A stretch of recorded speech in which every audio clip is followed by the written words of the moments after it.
ये नामदेव जी जो है प्रभु के बड़े परम भक्त हुए हैं महाराज। पंडितपुर में एक पुंडरीक नाम के भक्त रहते थे महाराज, जो हमेशा माता पिता की सेवा में मगन रहते थे। उनका मानना था कि माता पिता की मैंने सेवा कर दी, मानो ठाकुर की ही ये सेवा है। तो माता पिता की भक्ति को देखकर भगवान आज पुंडरीक को दर्शन देने के लिए आए। तो दरवाजे पर खड़े होकर कहा, पुंडरीक देख, मैं तुम्हें दर्शन देने के लिए आया हूं, आजा तू मेरे दर्शन कर ले। तो पुंडरीक कहने लगे, अभी मेरे पास समय नहीं है दर्शन करने का। बोले क्यों? बोले अभी मैं अपने माता पिता की सेवा कर रहा हूँ, क्यों? इनसे बड़ा कोई और मेरे पास कार्य नहीं है, केवल माता पिता की सेवा। जब मैं फ्री हो जाऊंगा तब दर्शन कर लूंगा। तो चुप हो गए प्रभु थोड़ी देर। और थोड़ी देर के बाद फिर कहने लगे, अरे पुंडरीक कब आएगा भाई, तू कब दर्शन करेगा मेरे? तो मैं खड़े खड़े जो है ना थक गया। बोले फिर खड़े होने के लिए किसने कहा? ईंट उठाई, ईंट खिसका दी, चलो इसके ऊपर बैठ जाओ। श्री ठाकुर जी जो है ना उस ईंट पे खड़े हो गए। खड़े खड़े कमर दुखन लगी तो कमर पर दोनों हाथ धर के खड़े हो गए।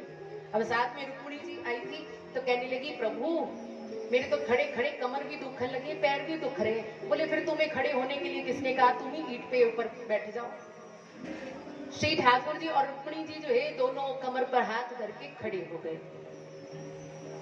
अब सोचने लगी रुक्मिणी जी, कैसा अनोखा बालक है, भक्त है, जिसको प्रभु स्वयं साक्षात दर्शन देने के लिए आए और ये दर्शन करने के लिए नहीं आ रहा है। अब प्रभु कह रहे, अरे पुंडरीक देख, अब तो मेरी कमर भी दुखन लगी है भैया, आजा दर्शन कर ले। तो पुंडरीक ने हंसते हुए कहा, अरे महाराज 7 दिन गोवर्धन उठाए हो तब तो को दर्द ना भई, मेरे लिए थोड़ी देर खड़े क्या हो गए, तुम्हारी कमर दर्द करना शुरू हो गई। अब प्रभु चुप हो गए। अब क्या, भक्त के आगे प्रभु भी चुप हो जाते, नहीं कुछ बोल पाते। अब बहुत देर के बाद माता पिता की सेवा से जैसे फ्री हुए ना जी, फिर जैसे ही आए तो क्या देखा, हमारे प्रभु और रुक्मिणी मैया दोनों कमर पे हाथ धर के खड़े हैं। दौड़कर आए, दंडवत लेटकर जो है प्रणाम किया, रोना शुरू कर दिया, प्रभु मुझे माफ कर दीजिए, अरे मेरे कारण आपको इतना इंतजार करना पड़ा, लेकिन मैं क्या करूं, जिनके निमित्त जिनसे रीझ कर तुम मुझे दर्शन देने के लिए आए हो ना, तो उस माता पिता की सेवा को मैं कैसे छोड़ देता। तो पुंडरीक ने क्या किया, ठाकुर जी के और रुक्मिणी जी के चरणों को धुलाया, तिलक लगाया, पुष्प के हार पहनाए, उनको प्रभु को भोग लगाया। अब प्रभु कहते, पुंडरीक मैं ना तुम्हारी सेवा से बड़ा खुश हूं, तू ना मुझसे कुछ मांग ले। 3 बार प्रभु ने पुंडरीक से कहा, मांगो मांगो मांगो। तो जैसे पुंडरीक ने सुना ना, पुंडरीक कहता है, देखो प्रभु मांगना तो वैसे मुझे आता नहीं है, मेरी इतनी बुद्धि तो है नहीं कि मैं कुछ मांग पाऊं, लेकिन इतना जरूर है कि मेरे मन का भाव है, आप आते हुए तो बड़े अच्छे लगते हैं, लेकिन जब जाते हैं ना तो बिल्कुल अच्छे नहीं लगते। तो मेरे मन का भाव है कि प्रभु आप अब जब आ ही गए हो ना, यहाँ से अब कहीं जाओ मत। अब जैसे ये बोला तो प्रभु कहते ठीक है। तो रुक्मिणी जी और ठाकुर जी श्री विग्रह में जो है वहां पर प्रकट हो गए। अब प्रभु कहते हैं अब क्या करना है? बोले प्रभु अब श्री विग्रह में प्रकट हो गए तो अब साक्षात यहीं पर विराजमान रहना, कहीं नहीं जाना है। अब मैं ना आपको कहीं भी जाने नहीं दूंगा, हो तो मैं जाने ना दूंगी पिया के पिया, पिया के पिया रे पिया के पिया, हो तुम्हें जाने ना दूंगी पिया के पिया, हो तुम्हें जाने ना दूंगी पिया के पिया, तुम्हें जाने ना दूंगी पिया के पिया, तुम्हें जाने ना दूंगी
हमारा ये मन हर लिया है, तुमने हमारा मन हर लिया है, तुमने हमारा मन हर लिया है।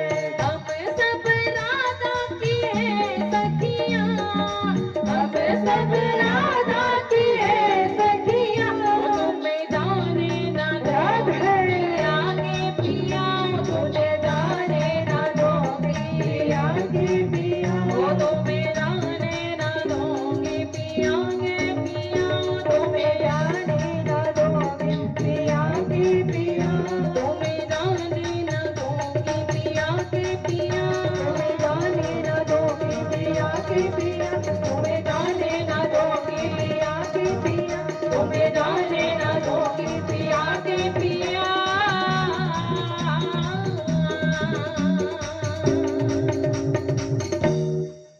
अब महाराज पुंडरीक कह रहा है कि प्रभु आप आते हुए तो बड़े सुंदर लगते हैं, लेकिन जब जाते हैं ना मन दुखी हो जाता है, इसलिए अब आपको हम कहीं जाने नहीं देंगे।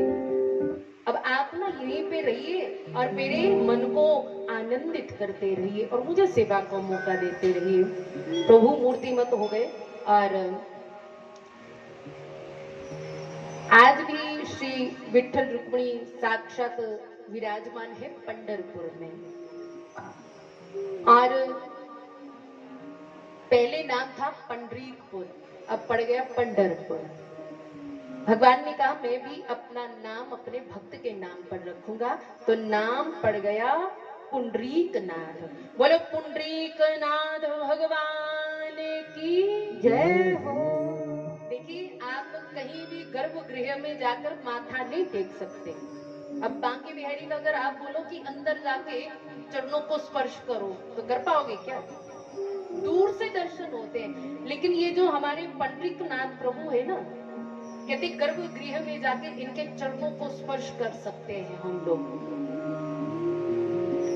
आज भी भक्त इनके चरणों को स्पर्श करते हैं, अपने मन को आनंदित करते हैं महाराज। इसी पंढरपुर में हमारे नामदेव जी का जन्म हुआ। छीपा जाती में, छीपा पता क्या वो किसे बोलते हैं? दर्जी को, जो कपड़े सिलते हैं महाराज। इनके नाना हुए हैं वामदेव जी महाराज, जो हरिदेव भगवान के बड़े भारी भक्त थे। इनकी पुत्री थी जिसका नाम था गोणाई। अब गोणाई का विवाह ना बचपन में ही कर दिया था और छोटी उम्र में ही उनके पति का देहांत हो गया, विधवा हो गई छोटी उम्र में ही। तो वामदेव जी इनको ससुराल से यहाँ ले आए अपने पास। हर समय रोती रहती महाराज, उदास रहती। तो एक दिन वामदेव जी ने कहा देखो ये रोने से कुछ नहीं होगा, उदास होने से कुछ नहीं होगा। हमारे घर में हमारे श्री हरिदेव भगवान विराजमान है ना, तो मन चित्त लगाकर सावधान होकर हमारे हरिदेव भगवान की पूजा करो, उनकी सेवा करो। इससे तुम्हारे मन का जो दुख है ना वो दूर हो जाएगा, तुम्हारी उदासी दूर हो जाएगी, तुम्हारे हृदय में आनंद आ जाएगा। अगर मेरी बात को मानो तब तेरी सारी मनोकामनाएं पूर्ण होगी। पिता की बात को मानकर गोणाई हरिदेव भगवान की सेवा करने लगी, निरंतर सेवा में रत रहने लगी। अब थोड़ी और बड़ी हुई तो अपनी सहेलियों को देखती कि गोद में बालक लेकर घूम रही है। मातृत्व भाव मन में आ गया, काश मेरा भी एक बेटा होता तो मैं भी ऐसे गोद में लेकर उसको खिलाती, उसको लाड़ दुलार करती। अब महाराज भगवान के ने उसकी अभिलाषा को पूर्ण किया। भगवान की कृपा से उसने गर्भ धारण कर लिया। अब जैसे ही लोगों को पता चला गर्भ के बारे में, स्थान स्थान में चर्चाएं होने लगी, बदनामी होने लगी। पराई निंदा करने वाले जो दुष्ट लोग थे ना, उनकी मन की बात होने लगी। कहते जो दुष्ट लोग होते हैं ना, उनको छोटी सी बात मिलनी चाहिए, बस आगे से आगे बदनामी करना वो शुरू कर देते हैं। एक विधवा स्त्री गर्भवती कैसे हो सकती है? होते होते बात पिताजी के पास पहुंची महाराज। अब पिताजी ने पूछा बेटी ये तेरे गर्भ में जो बालक है वो किसका है? तो कहने लगी पिताजी इसके, मेरे गर्भ में जो बच्चा है ना इसके पिता भगवान है, ये प्रभु का ही बालक है। देखिए जो पराई निंदा करते हैं ना, जो चुगली करते हैं एक दूसरे की, वो अपराध के भागी होते हैं, पाप के भागी होते हैं महाराज। कहते हैं ना, जग में हितवा तीन है, निंदक माई बाप। मां मल धोवे हाथ से और खल जीवन से पाप। जग में ये तीन है, निंदक, माई और बाप। मां तो अपने बच्चे को हाथ से साफ करती है, और ये जो निंदक लोग होते हैं ना, वो जीभा से उनके पापों को साफ करते हैं। कहते हैं, निंदक नियरे राखिए, आंगन कुटी छवाए, बिन पानी साबुन बिना निर्मल करे सुभाए। कहते हैं, ये जो निंदक होते हैं ना, इनको अपने पास में ही रखना चाहिए। अब बिना किसी कुछ काम किए आपके सारे पापों को वो धो देता है, बिना पानी के, बिना साबुन के। अगर आपको कोई बुरा बोलता है ना, तो गुस्सा करने की आवश्यकता नहीं है, उल्टा खुश होना चाहिए, अच्छा है, बढ़िया है, और निंदा करे, और निंदा करे, हमारे जो थोड़े से पाप बचे ना, वो भी समाप्त हो जाए। और ध्यान देना, कभी भी किसी संत की, किसी के भक्त की निंदा मत कर देना, क्योंकि किसी संत की, भक्त की निंदा करोगे ना, तो वो जो ऊपर बैठे हैं ना ठाकुर जी, वो माफ नहीं करेंगे आपको। अब नामदेव जी गुणाई के गर्भ में है महाराज। आज रात्रि में वामदेव जी सोए तो भगवान ने स्वप्न में आकर उनको बताया कि जो गुणाई ने बताया ना आपको, वो बिल्कुल सत्य है। उसके गर्भ में जो बालक है, उसका पिता मैं हूँ, मेरी कृपा से ही इसने गर्भ धारण किया है। अब महाराज श्री ठाकुर जी की कृपा से हैदराबाद के नरसी ब्राह्मणी ग्राम में 1327 कार्तिक शुक्ल प्रतिपदा रविवार के दिन सूर्योदय के समय जो है नामदेव जी महाराज का जन्म हुआ। और ये नामदेव जी जो है उद्धव जी के ही अवतार माने जाते हैं। अब लौकिक पिता नहीं है, तो भगवान ने ब्राह्मणों को आकाशवाणी के माध्यम से कहा कि ये जो बालक है, ये मेरा बालक है, इसलिए इसका नाम में वृद्धि अधिक होगी, इसलिए इसका नाम नामदेव रख देना। तो ब्राह्मणों ने उसका नाम नामदेव रख दिया। बोलो नामदेव जी महाराज की जय। नाम में बड़ी निष्ठा है इनकी बचपन से। अपने नाना जी को देखते हैं ना सेवा करते हुए ठाकुर जी की, बिल्कुल। अब बच्चे खिलौनों से खेलते हैं, अब ये पता कैसे क्या करता है, मिट्टी का या फिर लकड़ी का या पत्थर का एक मूर्ति सा बना लेता है, और फिर उसको दूध, दही, शहद, गंगा जल से स्नान करवाता, फिर तिलक लगाता, फिर भोग लगाता। जैसे नाना जी करते बिल्कुल वैसे ही करता। प्रेम से वस्त्र पहनाता, घंटा बजाता, नेत्र बंद करके प्रभु का अच्छी तरह से ध्यान करता। जैसे ही नेत्र बंद करता, अचानक प्रभु का स्वरूप उसकी आंखों के आगे प्रकट हो जाता है। प्रभु के दर्शन करके ये नामदेव जो है परम आनंद को प्राप्त करता महाराज। अब नाना जी से बार बार कहते, नाना जी मुझे दे दीजिए ना ठाकुर जी की सेवा, मैं ठाकुर जी की सेवा करूंगा। अब नाना जी कहते, बेटा अभी तू छोटा है, जब तू बड़ा हो जाएगा ना, तो तुम्हें ठाकुर की सेवा में दे दूंगा। अब परेशान करना शुरू कर दिया, नाना जी कब आप मुझे ठाकुर की सेवा देंगे, कब मैं प्रभु को रिझाऊंगा, कब उनको लाड लड़ाऊंगा मैं। तो एक दिन ऐसा आया कि नाना जी ने कहा, भी कुछ दिनों के बाद ना 3 दिन के लिए मैं यहाँ से बाहर जाऊंगा, तो फिर खूब तुम ठाकुर जी की सेवा करना, और अगर तुमने अच्छे से सेवा की ना इन 3 दिनों में, तो जीवन भर के लिए ठाकुर की सेवा मैं तुम्हें दे दूंगा।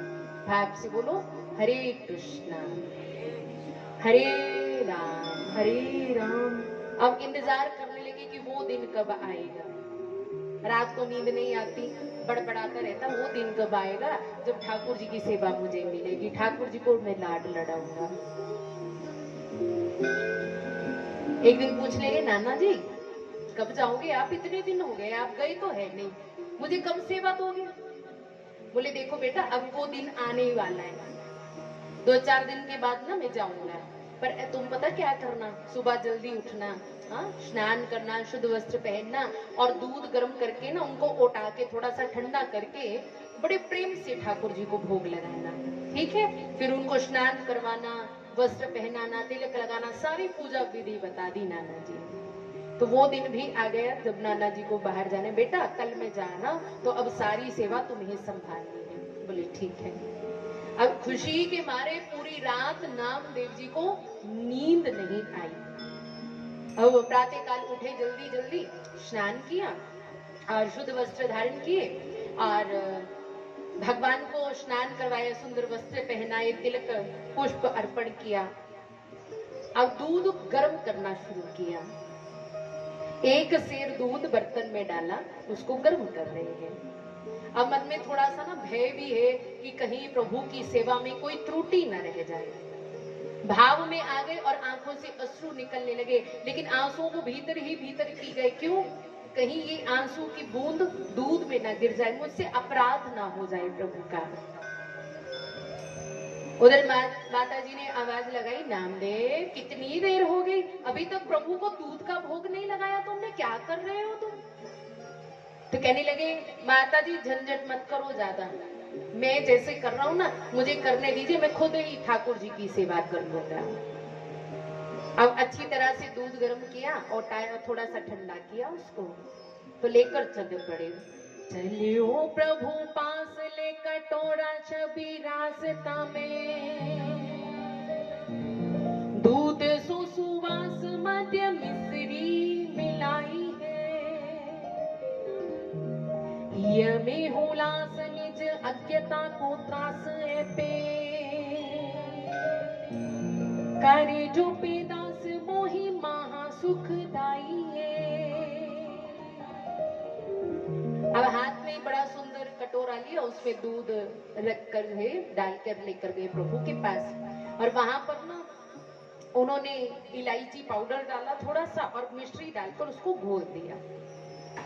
और नामदेव जी के मन में अत्यंत प्रेम उल्लास है। दूसरा अज्ञानता का, अल्पज्ञता का भी भय है। मन में कहते हैं कि यदि प्रभु ने मेरी सेवा स्वीकार नहीं की तो मुझसे बड़ा भारी मेरे मन में दुख होगा, अगर प्रभु ने स्वीकार कर दी मेरी सेवा तो मुझे सुख होगा, आनंद होगा।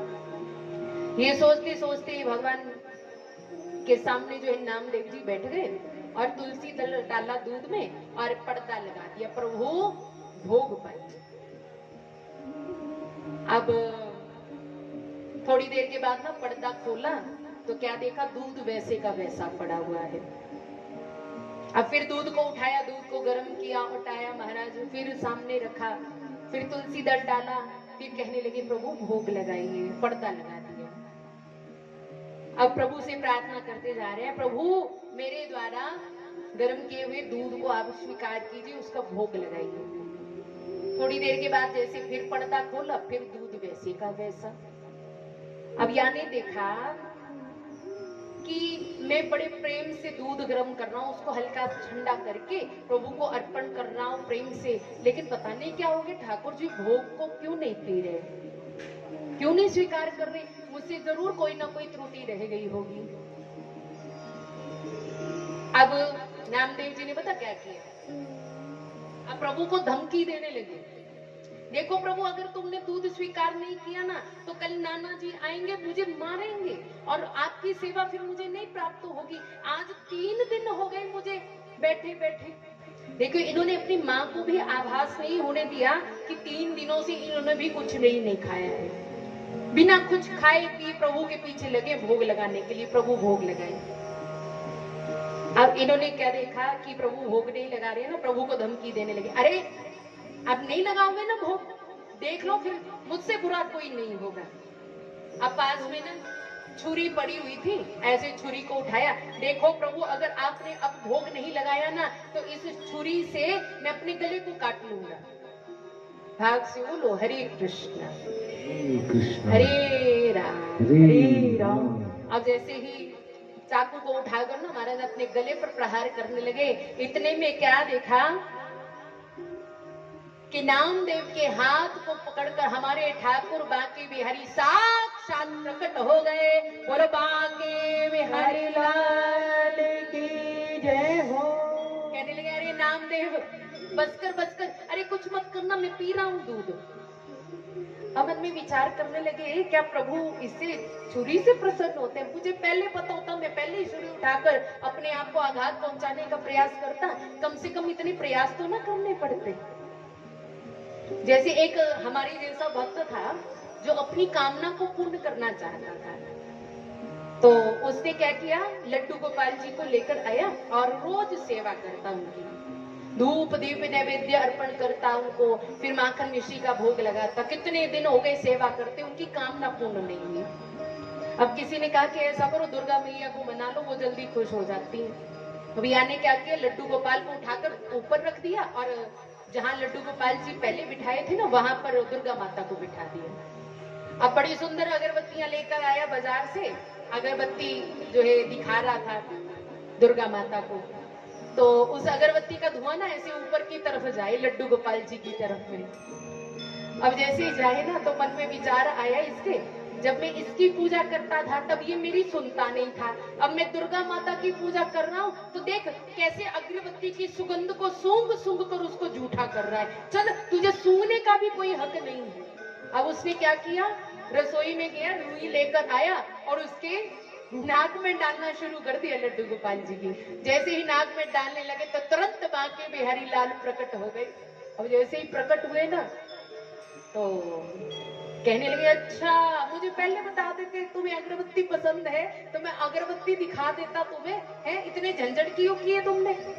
तो प्रभु मुस्कुराने लगे, देखो तेरे पहले मन में क्या भाव था कि ये पीतल की मूर्ति है, तेरे मन में ये भाव नहीं था कि साक्षात भगवान है। तुमने पीतल की मूर्ति मुझे समझा, इसलिए मैंने तुम्हें दर्शन नहीं दिए। बोले अब कैसे दर्शन दे दिए? बोले अब तेरे मन में ये भाव जागृत हुआ कि इसमें प्राण है, ये साक्षात है, ये अगरबत्ती की सुगंधी को सूंघता है, तब मैंने तेरे ऊपर कृपा करी। वही बात आज नामदेव जी के ऊपर हो गई। नामदेव जी कहते, मुझे क्या पता तुम चाकू से खुश होते, मैं पहले ही चाकू उठाकर अपने गले को काटना शुरू कर देता तो जल्दी प्रसन्न हो जाना था। अब महाराज ठाकुर जी ने क्या किया, वो दूध का बर्तन उठाया, मुख से लगाकर उसको पीना शुरू कर दिया। अब नामदेव जी देखते हैं, नाना जी जब भोग लगाते थे ना, भोग वाला दूध मुझे पीने के लिए मिलता था। अरे अरे ये भगवान क्या कर रहे, सारे का सारा ही दूध पी जाएंगे, मुझे तो प्रसाद बचेगा ही नहीं। तो कहने लगे, अरे प्रभु सारा मत पी जाना, मेरे लिए भी रख लेना, 3 दिन से भूखा प्यासा बैठा हूं मैं। बोलो भाव से, हरे कृष्णा हरे कृष्णा हरे राम हरे राम। अब महाराज प्रभु ने थोड़ा सा दूध छोड़ दिया और नामदेव जी को पिला दिया। अब चौथे दिन ना नाना जी आ गए सुबह सुबह, आए वामदेव पाछे पूछे नामदेव जू से, दूध को प्रसंग अति रंग भरी भाखिए, मोसो ना पिछानी दिन दोए हानि भई तब, मानी डरे प्राण तजो चाहो अभिलाषिए। अब नाना जी ने पूछा, ठाकुर जी की सेवा अच्छे से की कि नहीं की? अब वही दूध का प्रसंग सुनाना शुरू कर दिया। नाना जी पहले ना मेरी और ना भगवान की जान पहचान नहीं थी, इसलिए ना 3 दिन तो इन्होंने दूध पिया ही नहीं।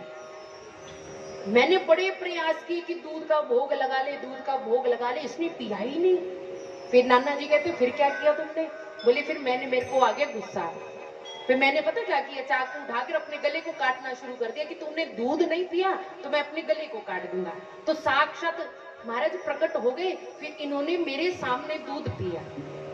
नाना जी कहते, इसका कोई प्रमाण किसी ने देखा तुम्हारे दिए हुए दूध को पीते हुए उनको? बोले नहीं, उस समय तो मैं और मेरे ठाकुर थे और तीसरा तो कोई नहीं था। बोले अच्छा फिर ऐसा कर, अब मेरे सामने इसको पिला के बता। अब बड़े प्रेम से रसोई में गए, कढ़ाई में दूध डाला और बड़े अच्छे ढंग से जो है उसको गर्म किया, इलायची पाउडर डाला, मिश्री डालकर घोल कर जो है लेकर आई ठंडा करके, और प्रभु के सामने तुलसी दल डाल के रख दिया और कहने लगे, प्रभु भोग पाइए। अब बहुत देर हो गई बोलते बोलते, प्रभु भोग पाइए, प्रभु आ ही नहीं रहे। तो नामदेव जी जो है ना रोने लगे, अरे क्यों मेरी बदनामी करते हो नाना जी के सामने? नाना जी बोलेंगे कि ये झूठ बोलता है। अरे आओ ना साक्षात प्रकट होकर, कल की भूल गए हैं ना तुम? अब मैं फिर से चाकू लेकर अपने गले को काट लूंगा, नहीं तो आ जाओ दूध पीने के लिए। बोलो भाव से हरे कृष्णा हरे कृष्णा हरे राम हरे राम। कल तो अच्छे से पी लिया, आज नाना जी के सामने ना आकर तुम मुझे झूठा बता रहे हो। आपको ना प्रभु अब दूध पीना ही पड़ेगा। हट पकड़ ली इन्होंने।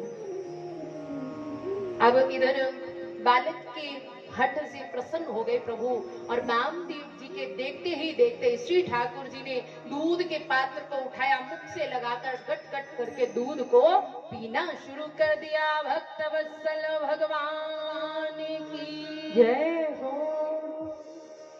वामदेव जी सोचने लगे कि मैंने जीवन भर सेवा की प्रभु की,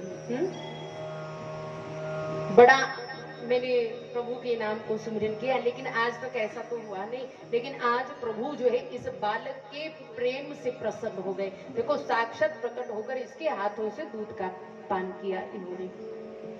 आगे एक बार मुसलमानों के जो राजा थे ना, सिकंदर लोधी, उन्होंने नामदेव जी को अपने पास में बुलाया। तो कहने लगे मैंने सुना है आप साहब से जो है साक्षात्कार आपका हुआ है। साहब पता किसको बोल रहे हैं? भगवान को बोल रहे हैं वो, सिकंदर लोधी। तो कहते कि आपकी साहब से जान पहचान है, आपने साक्षात दर्शन किए, मुझे भी साहब से मिलवा दीजिए ना, मुझे भी दर्शन करवा दीजिए। मैंने बड़ी बड़ाई आपकी जो है लोगों के मुख से सुनी है। तो नामदेव जी हंसने लगे और कहने लगे देखो जी, मेरे पास ऐसी कोई शक्ति नहीं है, ना मैं कोई चमत्कार करता हूँ। ये तो लोग ऐसे ही बखान करना शुरू कर देते हैं। अगर मेरे पास कोई शक्ति होती या मैं कोई चमत्कार करता होता तो देखो मैं ऐसे दिन भर काम ना करता। पूरा दिन मैं जो है दर्जी का काम करता हूँ, और शाम को जो भी मिलता है ना संतों को गवाकर फिर मैं खुद पाता हूँ। अगर मेरे पास ऐसी कोई शक्ति होगी तो मुझे कमाना ही नहीं पड़ता। लोग मुझे भक्त कहते, दूर दूर तक मेरा नाम फैल गया है।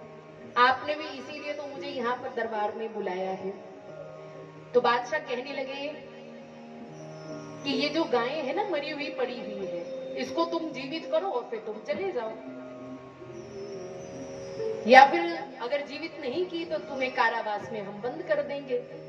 ऐसे ढोंग करके तुम लोगों को भ्रमित कर रहे हो। फिर अगर तुम सच्चे भक्त हो, तेरे मन में प्रभु की भक्ति सच्ची है, तो इस मरी हुई गाय को जीवित करके दिखाओ।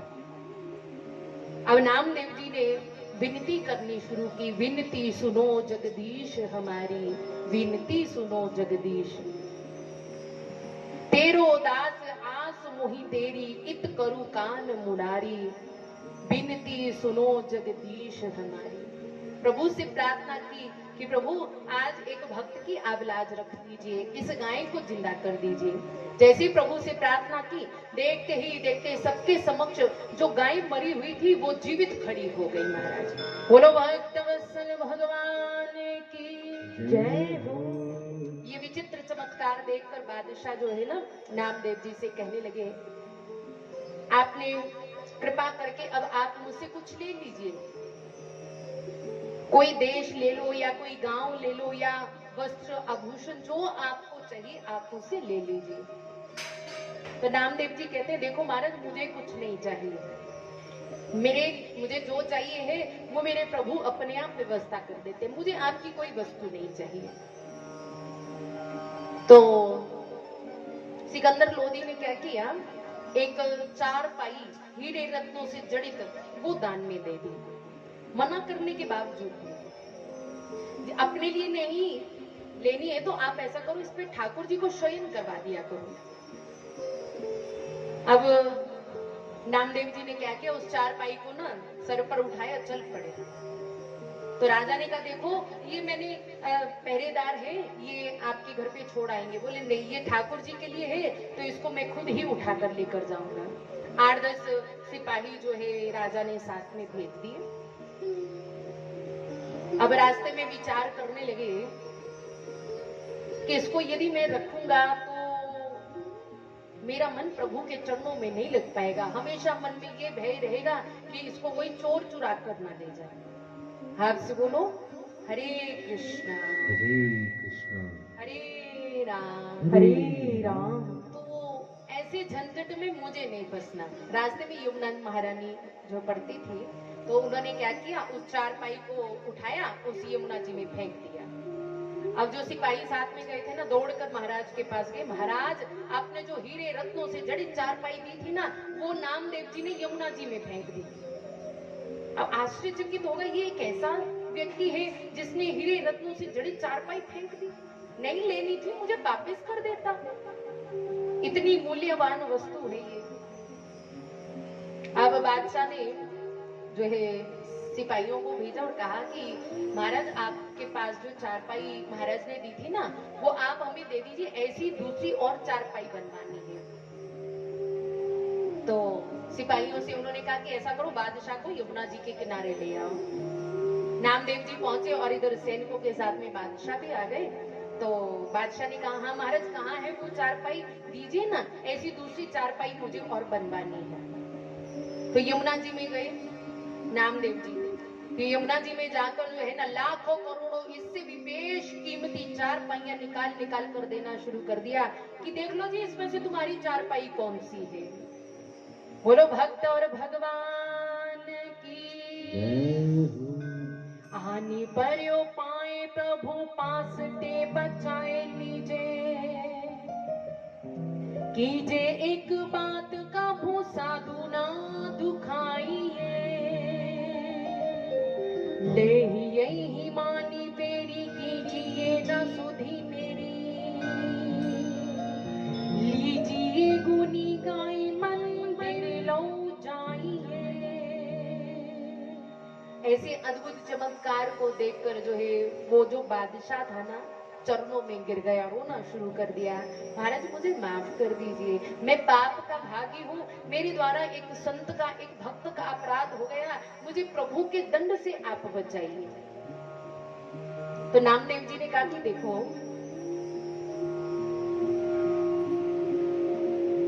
मेरी एक बात मानना, आज सो तुमने किया तो किया, लेकिन आगे से किसी भी साधु को, किसी भी भक्त को इस तरह से सताना मत।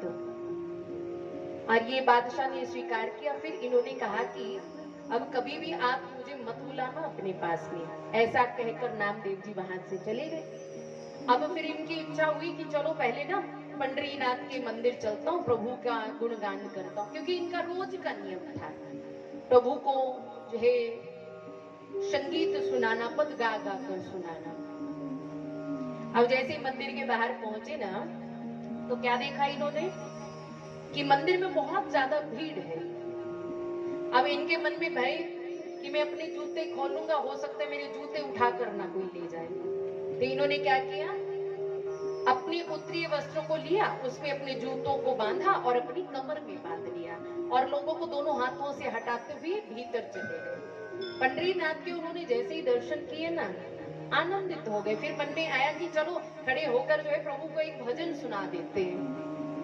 अब जैसे ही भजन सुनाने के लिए ललायत हुए ना, तो किसी ने देख लिया कि नामदेव ने जूते बांधे कमर में, मंदिर के अंदर जूते ले आया है। अब जैसे ही शोर मचा कि नामदेव जो है जूते लेकर अंदर आ गए मंदिर में। अब सबने नामदेव जी को मारना शुरू कर दिया, धक्के देकर जो है पंडों ने भी, भक्तों ने भी बाहर निकाल दिया।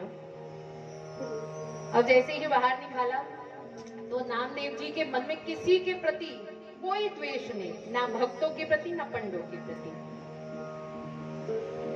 देखिए, साधु को जो सताता है ना, वो जीवन में कभी सुख नहीं पाता है। साधु सताए हानि त्रय, अर्थ धर्म अरुवंश, टीलानी के देख ले, रावण कौरव कंस। कोई भी साधु को, भक्त को सताता, उसकी तीन हानियां होती हैं।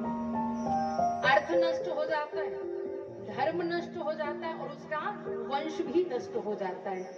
अगर प्रत्यक्ष उदाहरण लेना है तो लीजिए कौरवों का, प्रत्यक्ष उदाहरण लेना है तो कंस का ले लो, प्रत्यक्ष उदाहरण लेना है तो रावण का ले लो। हाँ, इन सब ने जो है संतों को जो है प्रताड़ित किया, दुखी किया, अपमान किया उनका।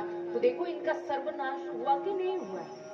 इसलिए भूल से भी कभी भी किसी संत का, किसी भक्त का अपराध मत कर देना। अगर हम किसी संत की निंदा करते हैं ना, तो रामचरितमानस में तुलसी बाबा वर्णन करते हैं कि अरबों करोड़ों वर्षों तक गिरगिट योनि में उसको जन्म लेना पड़ता है अगर हम संतों और भक्तों की निंदा करते हैं। तो इसलिए निंदा नहीं करनी किसी की। लेकिन हम लोगों को सांस तब आती है जब तक हम किसी की चुगली ना कर दें। है सही है कि गलत है? सानू पुछदे सी दसो ना, सानू साथ आंदा जी किसी दी 2-4 चुगलियां कर ली है ना। भैने तेनू पता ऐसा होया ओदे घरी, खुद अपने घर में जो मर्जी होता रहे कोई मतलब नहीं, लेकिन हमें आदत है दूसरों की टांग खींचने की। ये आदत को बंद कर दो, ये सर्वनाश करने वाली आदत है। अगर किसी का अच्छा नहीं होता तो किसी का बुरा भी मत करो। हाँ, तुम अपने आप से मतलब रखो, किसी से कोई लेना देना मत रखो। कोई सास की चुगली कर रहा है, कोई ससुर की चुगली कर रहा है, कोई बहू की कर रहा है, कोई आस पड़ोसियों की। हम तो इंतजार करते हैं कि किसी के घर में लड़ाई हो और बातों को फैलाई हम चारों तरफ। सही है कि गलत है? होता है ऐसा। ये बातें छोड़ दो, इससे कुछ मिलने वाला नहीं, इससे तो विनाश होता है महाराज, और कुछ नहीं होता। भाव से बोलो हरे कृष्णा। हरे कृष्णा। तो आज से हम क्या नहीं करेंगे, बोलो ना। ये चुप बैठी हुई है ना, मतलब कि ये चुगली करेंगी, पहले से ज्यादा दोगुनी चुगली करेंगी, है तभी ना बोल रही। अच्छा, आपको मेरी भाषा समझ में आ रही है जो मैं बोल रही हूँ? ऐसा ना हो कि आज 2 दिन हो गए बोलते बोलते पल्ले कुछ ना पड़े, मैं सुनाकर चली जाऊं, फिर बाद में आप हमारी आंटी सुदेश को बोलो एक कैसी लड़की बुलाई थी, हमें तो कुछ समझ में नहीं लगा। ऐसी कि नहीं? कहती नहीं, ऐसा नहीं। चुगली नहीं करनी किसी की, किसी की टांग नहीं खींचनी। अपने खुद अंदर भीतर झांक कर देखो हमें कौन सी कमी है, कथा क्यों करवाई जाती है। ये सुदेश आंटी कहती तुम्हारे अंकल तो रहे नहीं, अब हम कथा नहीं करवाएंगे। मैंने कहा जी क्यों ना करवाओगे? अंकल के स्टैम्प पेपर पर लिख के दे के गए हैं कि मेरे बाद कथा नहीं होनी चाहिए। अच्छा आप बताओ ये कथा होनी चाहिए कि नहीं होनी चाहिए? बोल दिया तो है ही ना तुसी फिर। देखो ये कथा आप सबके सहयोग से ही हो रही है। अगर आप बोलो कि सुदेश आंटी कर रही है या उनका बेटा कर रहा है, नहीं, उनको तो केवल ठाकुर जी ने माध्यम बनाया है। ये जगह भी कहते इनकी नहीं है, ये बालीवाल वालों की है। और उनका हृदय देखो कितना उदार है, कितना विशाल है। उन्होंने इनको ही आगे किया हुआ है, जो भी करना है आप लोग करोगे और आगे आप उनकी मदद कर रहे हो। कहते ना कि आप आगे बढ़ो पीछे पीछे हम हैं, है ना। तो आप सब मिलकर सहयोग कर रहे हैं, कोई धन से सेवा कर रहा है, कोई अन्न से सेवा कर रहा है, कोई किसी से चीज से सेवा कर रहे हैं, सब अपने अपने भाव से सेवा कर रहे हैं। अच्छा फिर अगले साल कथा होनी चाहिए कि नहीं होनी चाहिए? पहले मुझे आज ये बता दो, क्योंकि कल इतना समय नहीं होगा, क्योंकि महाराज जी ने भी आना है कल, है ना।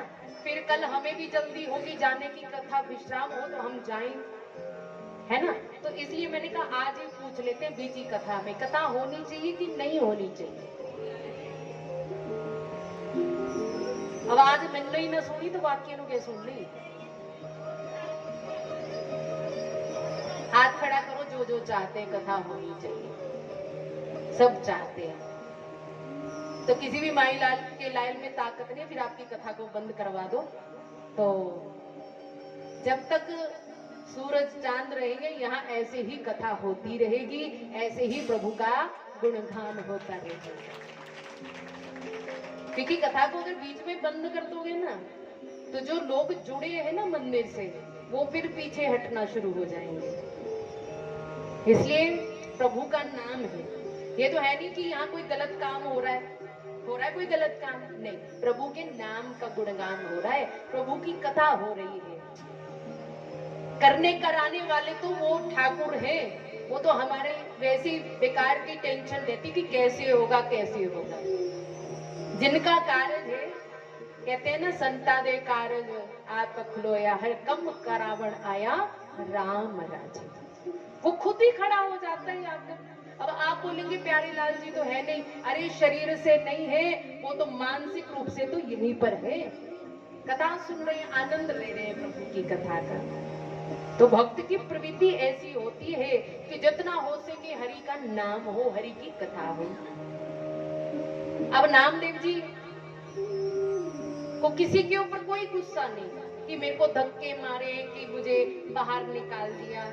आप प्रभु का ना शुक्रिया अदा कर रहे हैं, अच्छा किया प्रभु, साथ ही साथ में ना आपने मुझे दंड दे दिया। मेरी गलती तो यही थी ना, मैं जूते लेकर अंदर गया, अच्छा हुआ, उसका फल मुझे आज ही मिल गया। अरे तो क्या हो गया, अंदर नहीं सुना पाया, मैं बाहर ही खड़े होकर सुना दूंगा। अब नामदेव जी ने पता क्या किया, आगे से घूमते घूमते पिछवाड़े में आ गए मंदिर के, वहां बैठ गए आराम से, और बैठकर जो है ना प्रभु को पदगान करके सुनाना शुरू कर दिया, क्योंकि उनका नियम था। अब उनके गीत को सुनकर प्रभु का हृदय करुणा से भर गया। भक्त के विरह विरक्त दीन देखकर प्रभु व्याकुल हो गए। श्री नामदेव जी को दर्शन देने के लिए भाव विभोर हो गए महाराज। अब प्रभु ने पता क्या किया, इतना विशाल काय मंदिर जिसकी पीठ थी नामदेव जी की तरफ में, लेकिन देखते ही देखते प्रभु ने पूरे मंदिर को घुमा दिया और मुख नामदेव जी की तरफ कर दिया। भक्त वत्सल भगवान की जय हो। अब जैसे ही मंदिर का मुख नामदेव जी की तरफ हुआ, ये जितने भी पंडे पुजारी थे, जिन्होंने भक्तों ने धक्के मारे थे नामदेव जी को, महाराज उनके मुख की क्रांति जो है बिल्कुल फीकी पड़ गई, क्षीण हो गए। जैसे पानी उतरने से मोती फीका पड़ जाता है, वैसे ये सब फीके पड़ गए। सबनों ने सुख देने वाले श्री नामदेव जी के चरणों में गिरकर जो है क्षमा प्रार्थना मांगनी शुरू की कि महाराज हमें माफ कर दीजिए, हमसे बड़ी गलती हो गई। आगे एक बार भजन और सत्संग कर रहे थे बैठकर, तो नामदेव जी की झुपड़िया में लग गई आग। अब वो प्रभु का नाम जप रहे में ही मगन है। अब किसी ने दौड़ कर आकर कहा, नामदेव जी आपकी झुपड़िया में आग लग गई, लेकिन उनको झुपड़िया की कोई चिंता नहीं, बस प्रभु का नाम सुमरन करते जा रहे हैं। अब जब उनके मन में हुआ ना कि अब झुपड़िया ना पूरी जल गई होगी, अब तब जाऊंगा। अब महाराज जैसे ही गए ना, तो क्या देखा कि आज पड़ोसियों ने ना कुछ सामान बचा लिया था। अभी झुपड़िया में थोड़ी सी आग लगी थी, अब उन्होंने क्या किया, जो सामान बचाया हुआ था ना वो भी उठा उठाकर आग में फेंकना शुरू कर दिया, क्योंकि आग की लपटों में भी नामदेव को अपने प्रभु के दर्शन हो रहे हैं। प्रभु लो इस चीज का भी भोग लगा लो, अरे प्रभु ये घी बच गया, अरे घी का भी भोग लगाओ, अरे ये थोड़ी सी आटा, ये रोटी बच गई, इसका भी भोग लगा लो। तो अब महाराज उन लपटों में भी उनको पंडित नाथ प्रभु के दर्शन हो रहे हैं। अब सारा सामान जल गया महाराज, झुपड़िया भी जल गई, कुछ नहीं बचा। अब प्रातः काल हुआ तो प्रभु को चिंता हुई कि मेरा भक्त कहाँ रहेगा, इतनी गर्मी पड़ रही है, बरसात आती है तो कैसे बचेगा बरसात से, गर्मी से, ठंड से। तो रुक्मिणी जी से कहा, चलो रुक्मिणी जी हम चलते अपने भक्त नामदेव की झुपड़िया बनाने के लिए। अब बेलदार का रूप धारण किया प्रभु ने और हमारी रुक्मिणी जी ने। बड़ा सुंदर भाव है, जो बड़े सुंदर संतों ने इस भाव को लिखा है। तो क्या गा रहे हैं, हो छप्पड़ नामदेव का छाने के प्रभु बन आए बेलदार, प्रभु बन आए बेलदार, राधा रानी के भरता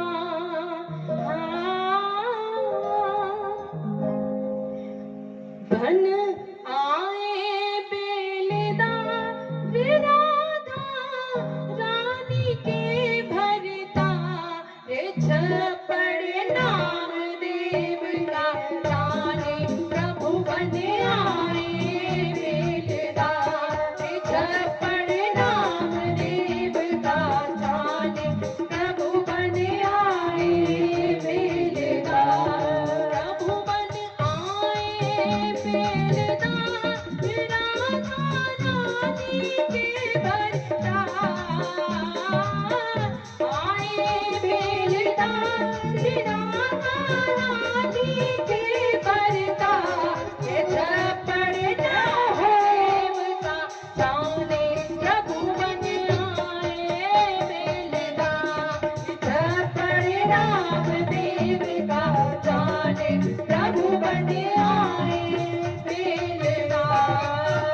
ऊंची ऊंची धोती प्रभु की सिर पे बाग सुहाए। पीछे पीछे चले तिरुक्मणी सिर पे भोजा ढाए। पीछे पीछे चले तिरुक्मणी सिर पे भोजा उठाए। भक्त से मिलने के बहाने, भक्त से मिलने के बहाने आए बेलदार छप्पड़ छप्पड़ नामदेव का थाने प्रभु बन आए बेलदार छप्पड़ नामदेव का थाने प्रभु बन आए बेलदार।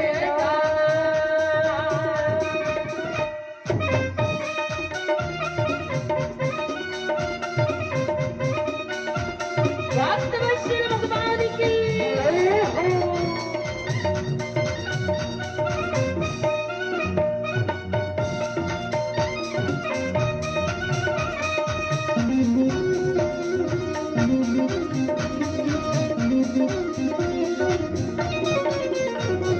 बांस का गठर सिर पे प्रभु के चले चाल इठला के।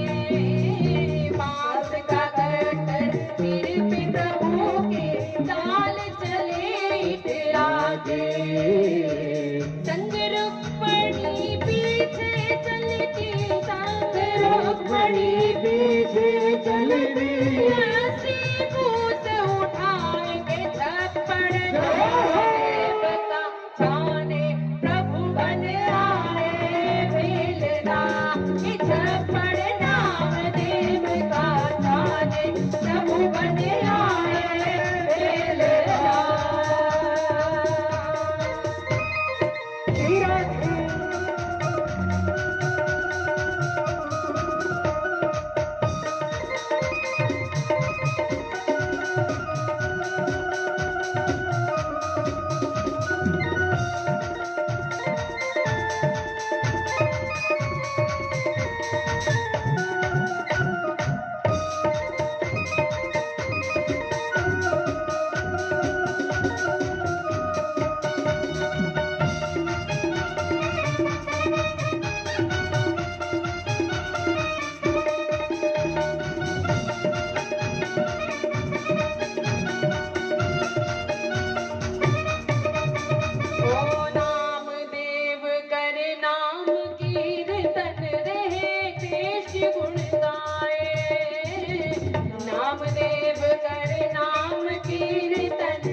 दिलदार का रूप बनाकर आए और नामा का घर पूछते पूछते पहुंचे हैं।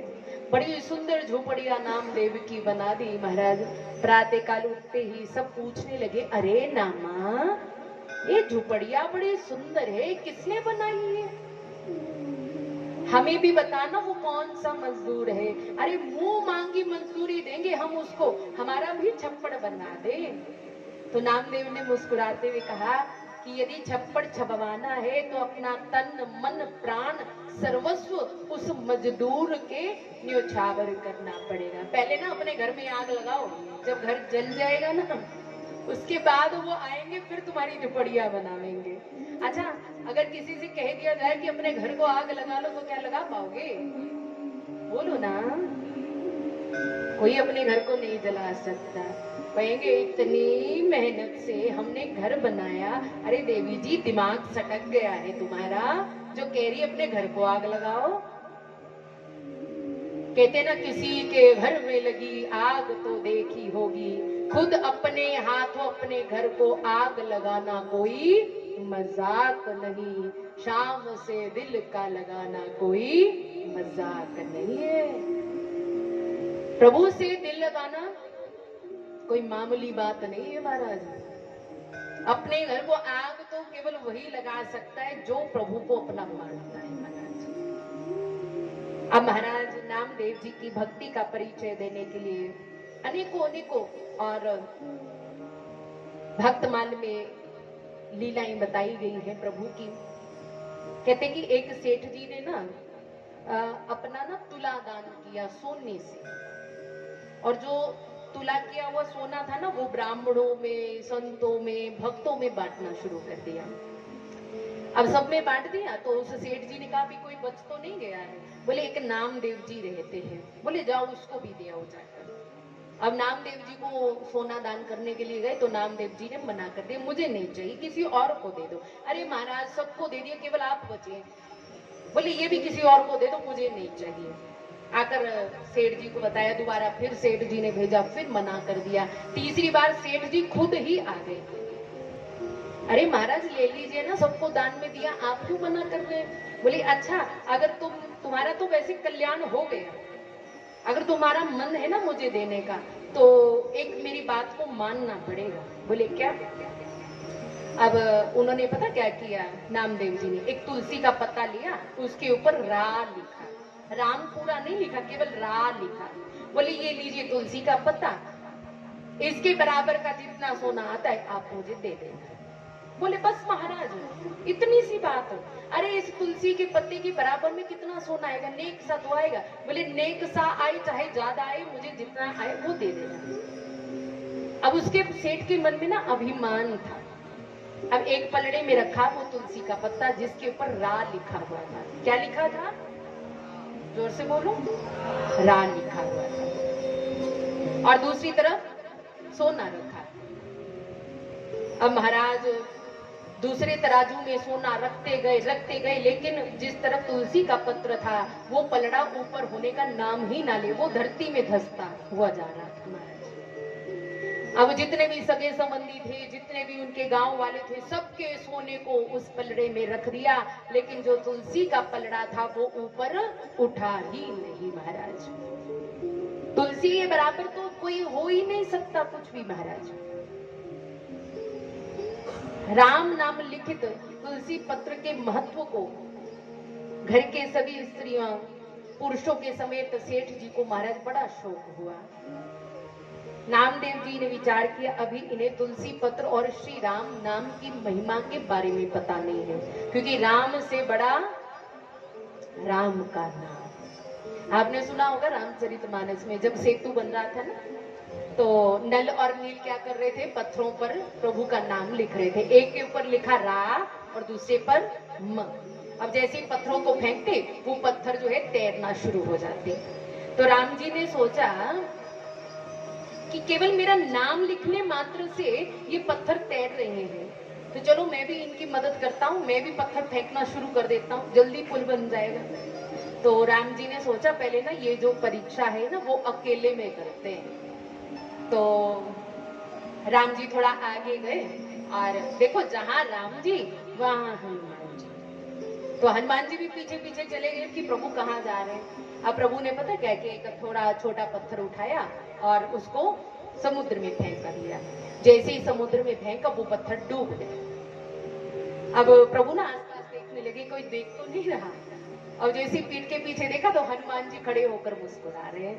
तो हनुमान जी कहते हैं, हाँ जी प्रभु जी क्या कर रहे हैं? बोले हनुमान तुमने देखा तो नहीं कुछ? बोले महाराज मैंने सब कुछ देखा जो आपने किया। बोले क्या किया?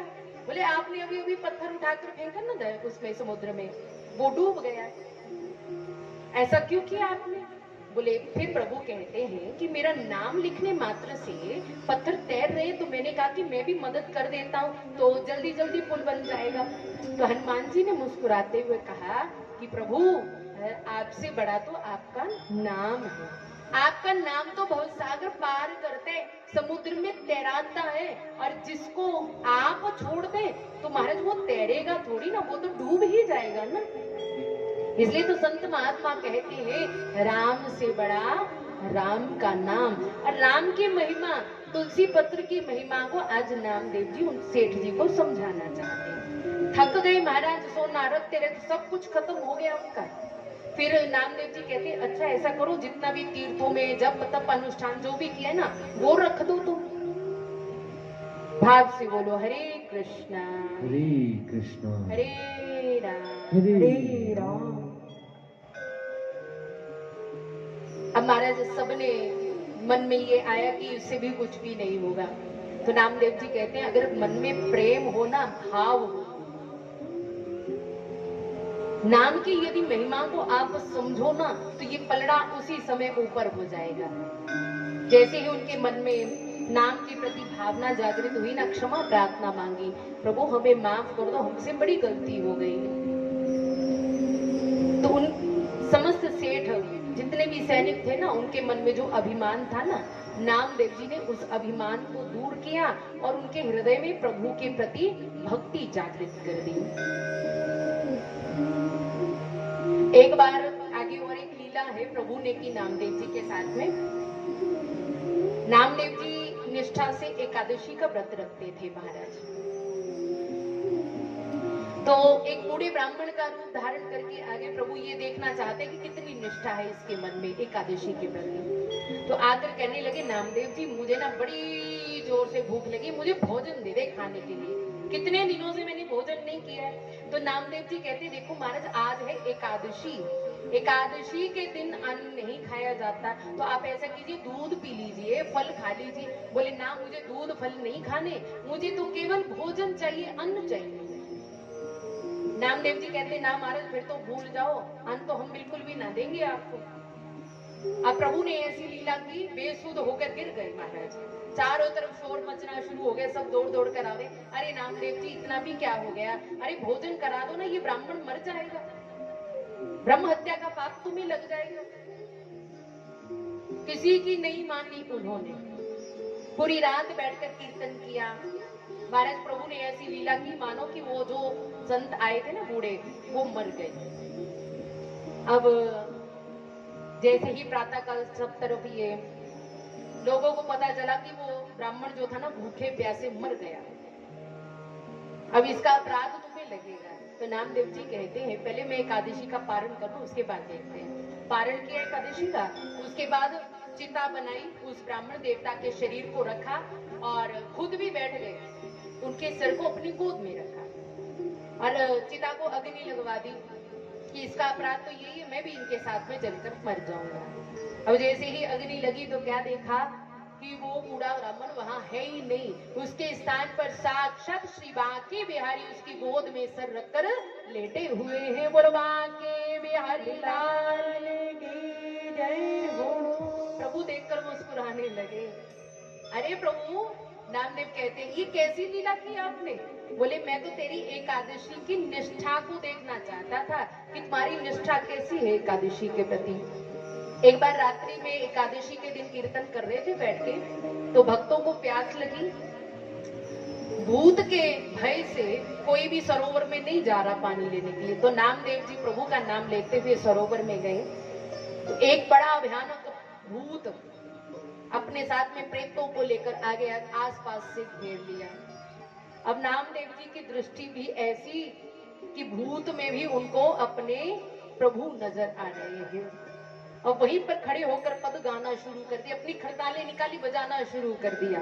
कहते हैं ये आयो रे मेरे लंबक नाथ, धरती पांव स्वर्ग लो माथे, योजन भरी भरी हाथ, ये आयो मेरे लंबक नाथ। अब देखिए, जैसे ये पद गाया ना, तो उस भूत प्रेतों का कोई अता पता नहीं, उसके स्थान पर स्वयं पंडित नाथ जो है प्रकट हो गए। बोलो पंडित नाथ भगवान की जय हो।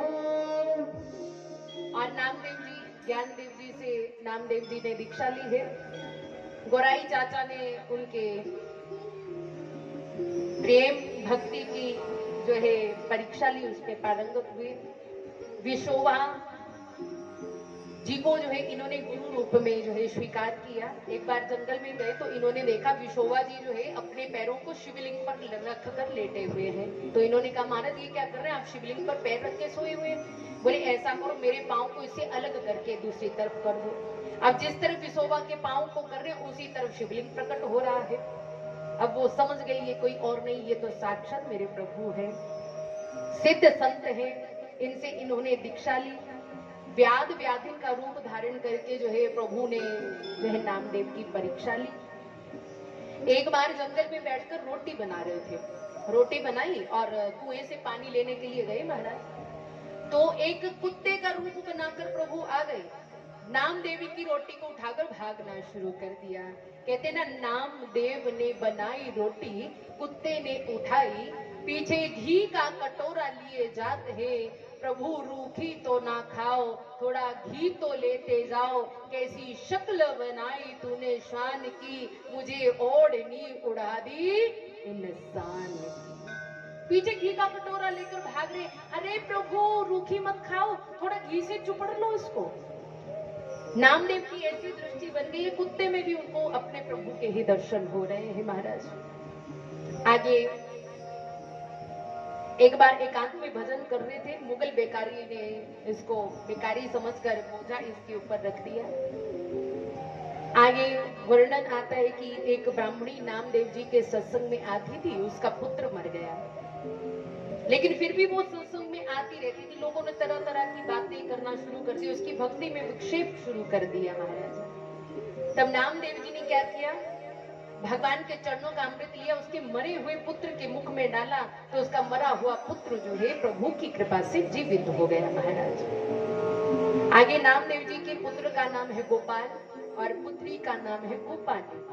गोपाली ठाकुर जी से बड़ा प्रेम करती थी, नृत्य करती रहती थी हर समय प्रभु के सामने। गोपाली बड़ी हुई, उसका विवाह किया, ससुराल भेजा, लेकिन उसके ससुराल वाले उसको जो है इनके मायके आने नहीं देते थे। तो नामदेव जी के मन में एक दिन बड़ा हुआ कि आए मेरी पुत्री को कितने दिन हो गए मिली नहीं आके। तो भगवान जो है नामदेव के पुत्र गोपाल का रूप बनाकर गए और बहुत सारा धन उसके ससुराल वालों को दिया और गोपाली को साथ में लेकर आए। जब नामदेव जी को पता चला तो समझ गए कि ये मेरा पुत्र गोपाल कोई और बनकर नहीं गया, बल्कि मेरे पंडित नाथ भगवान गए हैं। अंतिम समय में भी नामदेव जी ने भगवान की संतों को का दर्शन करते हुए 80 वर्ष की आयु में 1407 विक्रम संपत में देह त्याग कर आषाढ़ कृष्ण पक्षी त्रयोदशी को भगवान के धाम को पधारे। बोलो नामदेव जी महाराज की जय, भक्तवत्सल भगवान की जय हो। तो आइए आरती करने से पहले 2 मिनट नाम संकीर्तन करेंगे सभी मिलकर, उसके पश्चात फिर भक्तमान की मिलकर आरती करेंगे। हरे कृष्णा हरे कृष्णा कृष्ण कृष्णा हरे हरे, हरे राम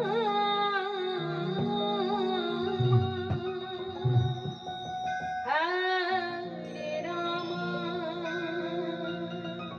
राम राम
आपको जानकर प्रसन्नता होगी कि कल परम पूजनीय राष्ट्रीय संत बाबा बालजी महाराज जी भी हम सबको निहाल करने के लिए आ रहे हैं। तो आप सभी से निवेदन है कि अधिक से अधिक संख्या में सभी आए और महाराज जी के पावन दर्शन करें, उनके मुखारविंद से उनके प्रवचनामृत को श्रवण करेंगे।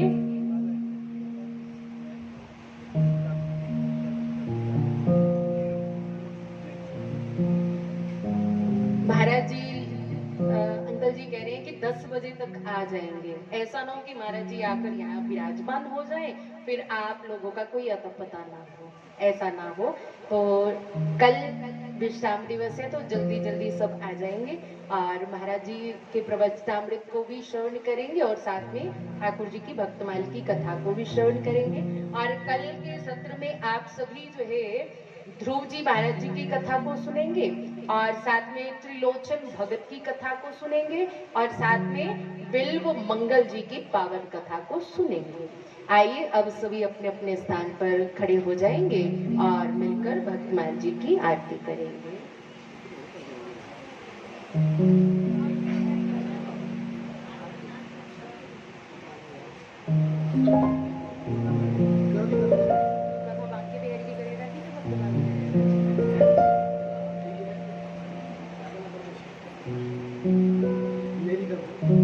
मैं आरती तेरी गाऊं हे केशव कुंज बिहारी, मैं आरती तेरी गाऊं हे केशव कुंज बिहारी। मैं नित्य नित्य शीश निभाऊं मोहन कृष्ण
बिहारी कर्पूरी गौरम करुणावतारम संसार सारम भुजगेन्द्रहारम सदा वसंतम हृदयारविंदे तव प्रभारीति नमामि त्वमेव माता पिता त्वमेव बन्धो सखा त्वमेव विद्याधरणं त्वमेव सर्वं मम देव देव त्वमेव सर्वं मम देव देव त्वमेव सर्वं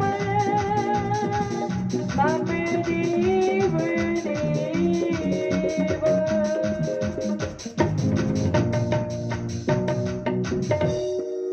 शङ्खमद्यं सदाप्तोऽयं भ्रमितं केशवोपरि अङ्गलग्नं मनुष्यनं ब्रह्मत्या व्यपोहति धर्म की जय हो धर्म का विनाश हो प्राणियों में सद्भावन हो विश्व का कल्याण हो गौ माता जय हो गौ हत्या बंद हो धरती मैया की जय हो गंगा यमुना मैया की जय हो श्री भक्त माल पुराण की जय हो पूर्णा हरि की जय हो ज्वाला मैया की जय हो आज के आनंद की जय हो जय जय